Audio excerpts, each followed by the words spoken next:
Hello दोस्तों, नमस्कार। मेरा नाम है विभांशु। स्वागत है आप सभी का हमारे एक और नए वीडियो में। दोस्तों, जैसा कि आप लोग को पता है कि मैं यूपी पीसीएस 2021 के जो सिलेक्टेड कैंडिडेट्स हैं उनके साथ वीडियो कर रहे हैं। तो अभी हमारे साथ इसी श्रेणी में अभी अब्दुल साबिर सर हैं, जिनका 13 रैंक के साथ एक्साइज इंस्पेक्टर की पोस्ट पर सिलेक्शन हुआ है। तो अभी इनसे जानेंगे, इनकी जर्नी के बारे में जानेंगे। और आप लोग का बहुत सारा कमेंट्स रहता है फिल्म्स के बारे में लेकर कि फिल्म्स की तैयारी किस तरीके से करें, तो इसके विषय में आज के इस वीडियो में बात करेंगे। बस आप लोग वीडियो में अंत तक बने रहिएगा। सर, सबसे पहले तो आपको हमारे व्यूअर्स जो वीडियो देख रहे हैं और हमारी तरफ से आपको बहुत बहुत बधाई sir. Thank you so much sir. Sir, सबसे पहला हमारा क्वेश्चन यही रहेगा कि आपका एजुकेशनल बैकग्राउंड क्या रहा? एजुकेशन में सर मैंने इंटर और हाई स्कूल एग्रीकल्चर से पढ़ा हुआ है और बीटेक में मैंने डेयरी टेक्नोलॉजी किया है। और उसके बाद मैंने 1.5-2 साल करीब जॉब किया है दुबई में, फिर एमएससी फूड टेक्नोलॉजी करा है। और उसके बाद से लगभग 7-8 साल हो गए, 8 साल से ज़्यादा तैयारी में हूँ मैं। इस बार आपका पीसीएस के लिए कौन सा अटेम्प्ट था? ये मेरा 5th अटेम्प्ट था, सॉरी 6th अटेम्प्ट था। इसके पहले क्या चीज़ें हुई? 2022 भी दिया है, वो लेकर के 6th अटेम्प्ट था मेरा। तो इसके पहले मतलब प्रीलिम्स में दिक्कत आ रही है आपने? हाँ, मैंने 2-3 साल तो मेरा प्रीलिम्स में नहीं हुआ। ठीक है, 2-3 साल प्रीलिम्स में नहीं हुआ क्योंकि, लेकिन हालांकि ये कहना सही नहीं है। आपको तैयारी जब आप कर रहे हैं, जब जीरो से स्टार्ट कर रहे हैं, मेरे केस में जैसे मैंने जॉब छोड़ी और उसके बाद तैयारी जीरो से स्टार्ट करी, तो उस केस में मेरा मानना है कि आपको 1 साल कम से कम तो तैयारी करना ही चाहिए, फिर अटेम्प्ट देना चाहिए। 1-1.5 साल तैयारी करके फिर अटेम्प्ट देना चाहिए। और 1-1.5 साल से पहले, क्योंकि सिलेबस इतना बड़ा है, आप पढ़ भी नहीं सकते हैं।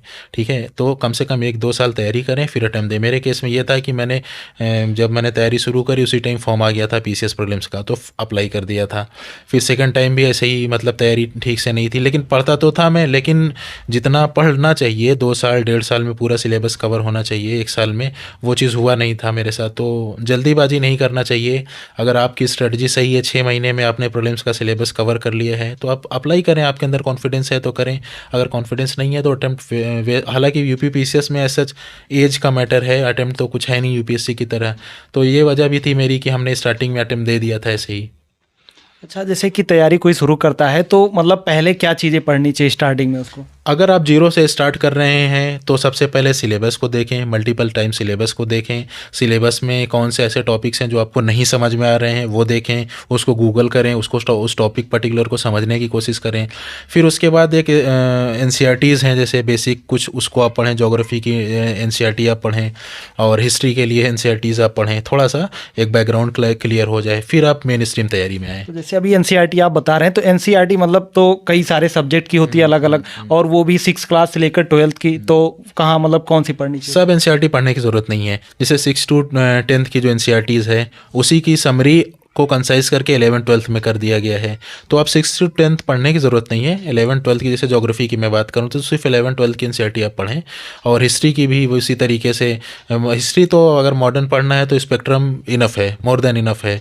वही हिस्ट्री का ही एनसीईआरटी का ही वो है, निचोड़ है एक तरीके से आप कह सकते हैं। तो बिपिन चंद्रा स्पेक्ट्रम आप पढ़ें मॉडर्न इंडिया के लिए, वो इनफ है, मोर देन इनफ। दोस्तों, जैसा कि आप लोग को पता है कि अभी जल्दी में यूपीएससी सीएससी मेंस का रिजल्ट आया है। और क्या दोस्तों, आप लोग जानते हैं कि अनअकैडमी के इस बार 320 से ज्यादा कैंडिडेट्स ने मेंस क्लियर किया है। पिछले साल भी अनअकैडमी के 197 लर्नर्स ने यूपीएससी सीएससी क्लियर किया था। क्या है ऐसा जिससे लर्नर्स एग्जाम क्लियर कर पा रहे हैं? अनअकैडमी में ऐसा क्या फ्री सर्विसेज है जिनका लाभ आप भी उठा सकते हैं? दोस्तों, ऐसे ही एक प्रोग्राम के बारे में आपको बता रहा हूँ, अनअकैडमी अल्ट्रा कॉम्बैट। ये एक कम्प्लीटली फ्री टेस्ट है जिसमें आप पार्टिसिपेट करके फिल्म्स बेस्ड क्वेश्चन प्रैक्टिस कर सकते हैं। ये एक गेमिफाइड कॉन्टेस्ट है जिसमें आप पार्टिसिपेट करके MacBook, iPad, Amazon gift voucher and phone जीत सकते हैं। तो दोस्तों, अल्ट्रा कॉम्बैट इस संडे 18 तारीख को 11 बजे स्टार्ट होगा, तो सोचिए मत, इनरोल कीजिए। और दोस्तों, आप सभी लोग ये भी जानते हैं कि यूपीएससी प्रीलिम्स के लिए अब कुछ ही महीने बाकी हैं। और दोस्तों, ये बहुत ही बेहतर समय है अपनी तैयारी को अच्छा करने का। बहुत सारे यूपीएससी एस्पिरेंट अपनी तैयारी को ऑलरेडी स्टार्ट कर चुके हैं।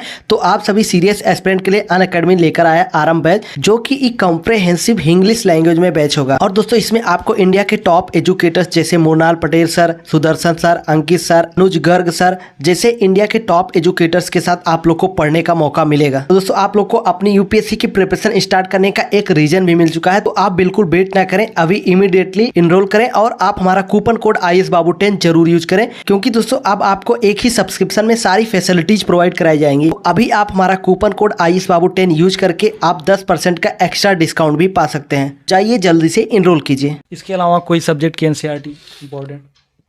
इन्वायरमेंट की जो एक ज्योग्राफी वाली एनसीईआरटी है वो पढ़ सकते हैं आप। एक आईसीएसई की इन्वायरमेंट की एनसीईआरटी आती है, उस पर फोकस कर सकते हैं। प्रीलिम्स के लिए तो हालांकि आप पूर्वावलोकन के अलावा मैं सजेस्ट नहीं करूँगा, पूर्वावलोकन इनफ है। हाँ, अगर आप कुछ अपना जैसे करंट रिलेटेड जो चीज़ें चल रही हैं, जैसे ट्रीटीज़ वगैरह हो गई इन्वायरमेंट की, और कुछ जो कौन से नेशनल पार्क कहाँ पे हैं, ये सब वाला जो चीज़ है उसका नोट्स आप खुद बनाना चाहिए आपको, और उससे आपको तैयारी करना चाहिए। जैसे कि अभी आप पूर्वावलोकन की बात करें तो बहुत सारे छात्र हो सकता है ना जानते हो, अगर आप उसके बारे में बता दें क्या चीज़ें होती हैं, कौन से प्रकाशन की। घटना चक्र पब्लिकेशन की बुक आती है, वो प्रीवियस ईयर का वो लोग कॉम्पिलेशन एक बुक में करते हैं।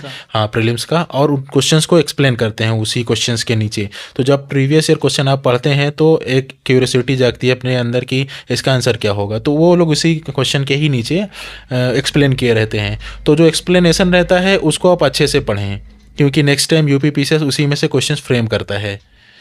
तो ये पूर्वावलोकन अब तो इंग्लिश में भी आने लगी है, हिंदी में पहले आती थी। ये प्रीवियस ईयर की क्वेश्चंस सब आप, अगर आप पूर्वावलोकन अच्छे से पढ़े हैं और सिलेक्टेड चैप्टर्स पढ़ने हैं, सारे चैप्टर्स उसके भी नहीं पढ़ने हैं, अगर आपने पूर्वावलोकन अच्छे से पढ़ा है और अच्छे से कवर किया है तो प्रीलिम्स आपका नहीं रुकेगा। तो इसके अलावा और कोई बुक्स वगैरह अगर बताना चाहें प्रीलिम्स के लिए खास। प्रीलिम्स के लिए जैसे ज्योग्राफी के लिए परीक्षावाणी आपको पढ़ना चाहिए, और इकोनॉमी के लिए भी परीक्षावाणी आपको पढ़ना चाहिए, ठीक है। और बाकी यूपी स्पेशल के लिए चाहे आप घटनासार या घटना चक्र का करंट अफेयर आता है, यूपी स्पेशल भी आता है और करंट अफेयर आता है, उसको आप पढ़ें, वो मोर देन इनफ है। और ज़्यादा बुक्स हिंदी के लिए घटना चक्र की बुक आती है, और आदित्य पब्लिकेशन की वो वाइट वाली बुक आती है, उसको भी आप पढ़ सकते हैं। तो बुक्स को ज़्यादा मैं सजेस्ट करूँगा कि एक्सप्लोर नहीं करें, लिमिटेड रिसोर्स रखें, एक ही दो बुक एक्स्ट्रा रखें पूर्वावलोकन के अलावा, बस उसी को मल्टीपल रिवीजन करें, ज़्यादा फैलने की ज़रूरत नहीं है। जो भी पढ़ें उसको लिमिटेड रखें, बार बार पढ़ें। तो आजकल आज के टाइम में सर जो करंट अफेयर होता है तो काफ़ी मतलब यहाँ से क्वेश्चंस वगैरह ज़्यादा पूछे जाते हैं, चाहे प्रीलिम्स होगा, मेंस हो गया, या फिर यहाँ तक कि इंटर में भी बहुत सारे क्वेश्चंस पूछे जाते हैं। तो मतलब करंट अफेयर के लिए क्या चीज़ें पढ़नी चाहिए? जैसे मंथली मैगजीन बहुत सारे पब्लिकेशन की आती हैं, या फिर डेली न्यूज़पेपर आता है, तो क्या सजेस्ट करना चाहिए? देखिए, अगर आप स्टार्टिंग में तैयारी कर रहे हैं, तैयारी आपकी शुरू से हो रही है, तो मंथली मैगजीन आप रिफ़र कर सकते हैं, ठीक है। लेकिन अगर आप थोड़ा सा सीनियर हो गए हैं कैंडिडेट, 2-3 साल से ज़्यादा की तैयारी हो गई है, तो मैं सजेस्ट यही करूँगा कि जो फाइनल कॉम्पिलेशन आता है घटना चक्र का या घटनासार का, या 6 मंथली वाला जो आता है, आप उसको पढ़ें, कोशिश करें कि जल्दी से मल्टीपल रिवीजन उसका करें, वो ज़्यादा अच्छा रहेगा। और डेली न्यूज़पेपर अगर आप पढ़ते हैं तो फ़ायदा ही है, उसका नुकसान नहीं है। आप बशर्ते उसका नोट्स बनाने की भी कोशिश करें, क्योंकि आप जैसे कि मान लीजिए 1 महीना पहले मैंने कोई न्यूज़पेपर पढ़ा था, तो उसका कंटेंट याद तो रहेगा नहीं। लेकिन हम लोग क्या करते हैं कि न्यूज़पेपर पढ़ते हैं, उसका नोट्स नहीं बनाते। अगर नोट्स नहीं बना रहे हैं तो न्यूज़पेपर पढ़ने का कोई फ़ायदा है नहीं। जी सर, उसके बाद सर हम चलेंगे सीसेट की तरफ, क्योंकि बहुत सारे जो छात्र हैं कहीं ना कहीं इसमें बहुत ज़्यादा दिक्कत आती है, चाहे हिंदी माध्यम के हों या फिर इंग्लिश मीडियम के। तो मतलब सीसेट के लिए क्या चीज़ें करनी चाहिए? सीसेट तो सर हर्डल हो ही गया है, मतलब एक बड़ा ब्लॉक बन गया है, बहुत सारे सिलेक्टेड स्टूडेंट्स फेल हो जा रहे हैं सीसेट में। तो सीसेट के लिए मैं यही सजेस्ट करूँगा कि आप सीसेट को हल्के में नहीं लें। सीसेट मैथ रीजनिंग अच्छे से करें। यूपी पीसीएस के लिए अगर आपने थोड़ा सा मैथ और रीजनिंग और हिंदी वाला पोर्शन ही स्ट्रॉन्ग कर लिया है तो सीसेट आपका नहीं रुकेगा। इंग्लिश और इंटरपर्सनल स्किल पे अगर ज़्यादा फोकस नहीं भी है, उसमें कुछ कम क्वेश्चंस भी सही हो रहे हैं तो भी क्लियर हो जाए। लेकिन मैथ रीजनिंग और हिंदी पे, क्योंकि हिंदी मेंस में वैसे भी आपको पढ़ना ही है, मैथ रीजनिंग अगर जैसे आप यूपीएससी की तैयारी कर रहे हैं उसमें भी सीसेट पढ़ना ही है, तो ये कॉमन है। तो इस पर थोड़ा सा मन लगा के हम सजेस्ट करेंगे कि भाई आप पढ़ लें उसको।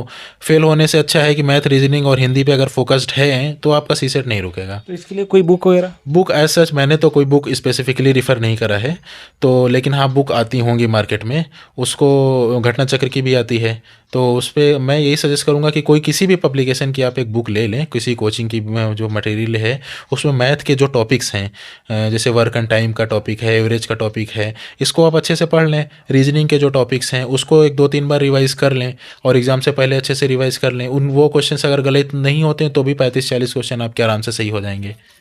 इस तरीके से स्ट्रेटजी होनी चाहिए, मेरा मानना है। सर जो हमारे साथ छात्र जुड़े हुए हैं, यदि आप उनको कुछ मैसेज या सजेशन देना चाहें तैयारी? मैं सबसे बड़ा सजेशन जो देना चाहूँगा वो ये है कि जब आपके फेलियर्स आएँ, जब आप डाउन पे हों, प्रीलिम्स में नहीं हो रहा है, मेंस में नहीं हो रहा है, इंटरव्यू में अगर आपका नहीं हो, तो आप परेशान मत होइए, हड़बड़ाइए मत, लगे रहिए। आपका सिलेक्शन होगा। अगर मेरा सिलेक्शन हो सकता है तो आपका भी सिलेक्शन हो सकता है। जब मेरा मेंस में नहीं होता था तो मैं बहुत ज़्यादा डिस्टर्ब रहा करता था, तो उन एक्सपीरियंस को मैं साझा करना चाहूँगा। उस टाइम मैं मतलब ऐसा ये सोचता था कि शायद मैंने बहुत गलती कर दी है, ये इस एग्ज़ाम में आकर के मेरा प्रीलिम्स में भी नहीं हो रहा है या मेंस में भी नहीं हो रहा दुबई है, छोड़ के आ गए। तो हाँ, दुबई की जो नौकरी भी छोड़ के आ गया, हम करेंगे क्या बाद में। लेकिन अब इस एहसास होता है कि ये सब सोच करके समय नहीं बर्बाद करना चाहिए। उससे मेंटल डिस्टर्बेंस भी होता है, फिजिकल डिस्टर्बेंस भी होता है। आप 1-2 दिन का टाइम ले लीजिए, 1 हफ्ते का टाइम ले लीजिए, दोस्तों यारों के साथ टहलना, अगर ऐसा आपका सर्किल अच्छा है तो उनके साथ बैठें, घर चले जाएं और माँ बाप के साथ रहें, और उसके बाद फिर से सही मन से आके फिर से लग जाएं। तो सर तैयारी में काफ़ी उतार चढ़ाव आता रहता है, तो मोटिवेशन के लिए आप क्या चीज़ें करते हैं? मोटिवेशन के लिए आप ये सोचें कि आप क्यों आए थे तैयारी करने के लिए। जैसे मेरे लिए ये था कि मेरे फादर जो है मेरे सबसे बड़े मोटिवेशन है। मेरे मन में हमेशा यही रहता था कि मैं अगर कुछ कर रहा हूँ तो सिर्फ उनके लिए कर रहा हूँ। फिर ये दूसरा ये आता था कि अगर लाइफ में और कुछ करना है, जैसे दुबई मैंने जॉब करी थी, उन सब से तो बहुत अच्छा है अगर ये यहाँ पे मेरा सिलेक्शन हो जाए, आज नहीं अगर 2 साल बाद हो जाए सिलेक्शन, नेक्स्ट अटेम्प्ट में हो जाए। तो ये सारी चीज़ें छोटी छोटी थीं। फिर कुछ कोट्स वगैरह, मोटिवेशंस वगैरह, इन सबको यूट्यूब पे लोगों को सुनना, ये सब चीज़ें थीं। जैसे अवध ओझा सर को मैं सुना करता था। हाँ, तो विकास दिव्य कीर्ति को भी, डॉक्टर विकास दिव्य कीर्ति सर जो हैं उनको भी, उनके क्लिप्स वगैरह भी सुना करता था।